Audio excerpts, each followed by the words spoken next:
Yay, yay. Now that I got Disney Plus, I can watch Brie Larson over and over again. Yay, thank you. Thanks, Kathleen Kennedy. Thanks for subscribing to Star Wars Disney Plus for me. Now I can watch all the Disney Star Wars I want to. I can watch oh no. What? Oh, no, Last Jedi. Oh, no, Last Jedi. I have to watch that on Netflix. I have to watch that on Netflix. No Last Jedi. No Last Jedi. No Last Jedi. What do you mean, no Last Jedi? What do you mean, no Last Jedi? Oh, but we got Captain Marvel.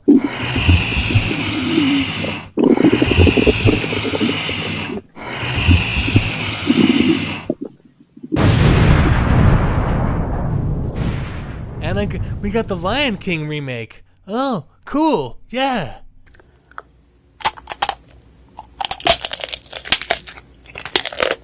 Oh, what else we got all the Lion King remake, the Jungle Book remake, and all the other great remakes that Disney made. Yay! Yay! Yay! Yay! Yay!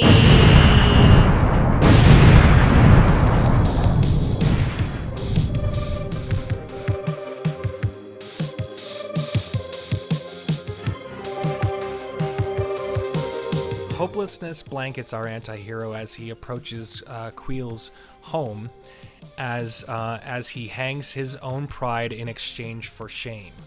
Our new child force user wolfs down a live frog creature, and Queel reignites hope by insisting negotiation with the Jawas. Disarming himself, although against his religion, he negotiates with ridiculing hostile Jawas who only find joy in making fun of his pronunciation. This scene is bizarre as he decided to take the youngling with him as he heads for the Mudhorn. The Mudhorn, the rhino-like creature, which looks like a lot like a reek, but it's not. It's a Mudhorn, and those muscular, angry, and non-sentient animals hail from the planet Yalisha. Okay, so this scene is bizarre that he decided to take the youngling with him because when they're headed down towards this dangerous area, because he is just a helpless infant. To them, he's just a helpless infant. Why would they bring him down to a potentially dangerous area? Originally, when I first saw the scene, I was actually reminded of that awesome fan film about the Rancor egg, and I'll put that on the screen now. But if you haven't seen that film, it's actually a really darn good fan film about Rancor egg. And it's about, actually, anyway, I'm not going to give any spoilers away, but it's pretty darn cool. A believer of the Force is made when the youngling decides to intervene the charge of this rhino creature, of the Mudhorn. This was epic, but I am not convinced it was needed, only to push Din Djarin into becoming a believer just after the event. A little youngling is tuckered out and asleep. So that was one of the biggest, most kind of prominent things that I've noticed with this scene is that he just sleeps and sleeps afterwards, just constantly sleeping. And of course, when he finally comes back, when he returns, and instead of selling the egg, which would have probably had been a hefty profit, the Jawas just open the egg and eat it like barbarians or animals. This is frivolous and unexpected, yet completely understood after viewing the second time. The Jawas still pissed me off quite a bit in this episode, I won't lie. But yeah, I mean, it's something that Jawas would do. That's within their character. The friendship that has been cultivated is rewarded largely when Queel answers Din Djarin's "I am surprised you waited" with "I am surprised you took so long." It's like that same type of trope has existed in film for decades and decades. Just what a great moment there. This reminds me so much of the bonding moments that have taken place in films when they want to illustrate the strengthening of friendship. This is what this should be about, a beautiful friendship. And you feel it. You really feel it with the music and everything. You feel, especially just the expression on his face as the Razor Crest takes off. It's just amazing. The blurgs look like cartoon walking sharks, I noticed. I can't help but notice this. Both of our friends are now questioning the event, curious about this experience with the Force. So they're hiking on their way back from with all the gear, with all of his recovered components of the ship. But so both of the friends are now questioning the event, curious about this experience with the Force. If you think about it as you are just living in the galaxy, this totally makes sense. A lot of people kind of find it hard to believe. It's like, but for me personally, I could see a lot of people just not ever noting, because it's a huge galaxy. So you've got like billions and billions and billions of beings in this galaxy. And so then you've got like probably a few thousand Jedi maybe when the Jedi were even going. So it's like you literally have, or even Force sensitive people, that they're just few and far between in that amount of space and that amount of people. It's one of those things that it's always up for interpretation. It's always someone's personal ideology, someone's personal interpretation of it. But for me personally, it's like, I think it could totally be that, where someone didn't ever see. It's like, a lot of people see UFOs. I don't believe them at all because I've never seen them. It's like the same type of thing. People wouldn't believe in Force users because I never saw them. So that's just me. Anyway. That makes sense. If you would just have people who would know about it, and you would have people who have only known them second or third hand, or not at all.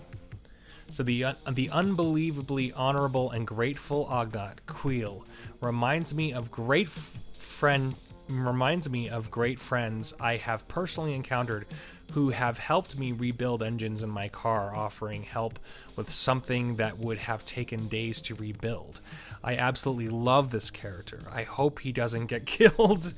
He is grateful for Din Djarin to have brought peace to his valley, to his area.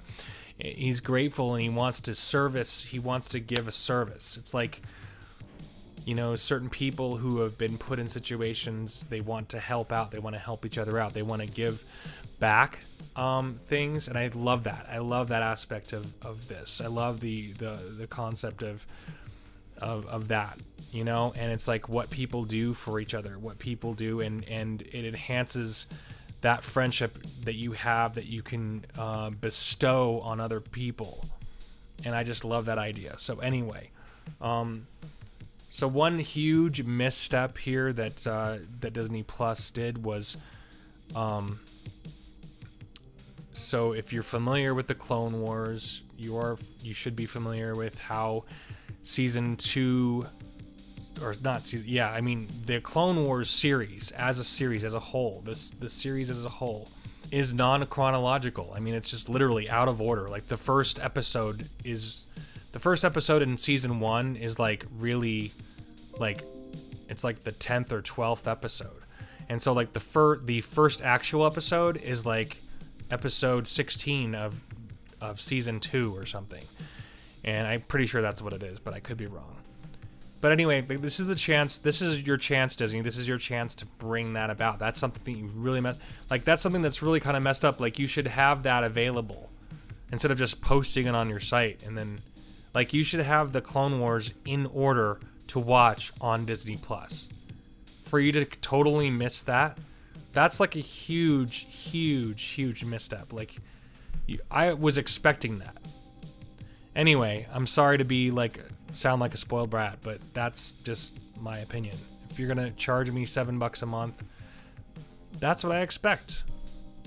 Anyway, oh well. Don't get me wrong. It's okay. It's an okay thing. It's just like, that's something that they should be doing. And I started watching Dumbo, and like within the first 3 minutes, it was woke, and I was just like, get out of here. I just had to turn it off. It's just like, in the first 3 minutes of Dumbo, it's like, what the hell? I actually really like Dumbo. I like the original Dumbo. I love elephants. They're like my favorite animal are elephants. Anyway, this was just a silly moment. I hope that you guys are enjoying this show. The music is really warming me up to it. I'm really starting to enjoy the music. I had a blast with it this time around, and I recorded a track for it. So hopefully you're enjoying this music that I made in this video. So, and thanks so much for joining me. I appreciate it. Have a fantastic day.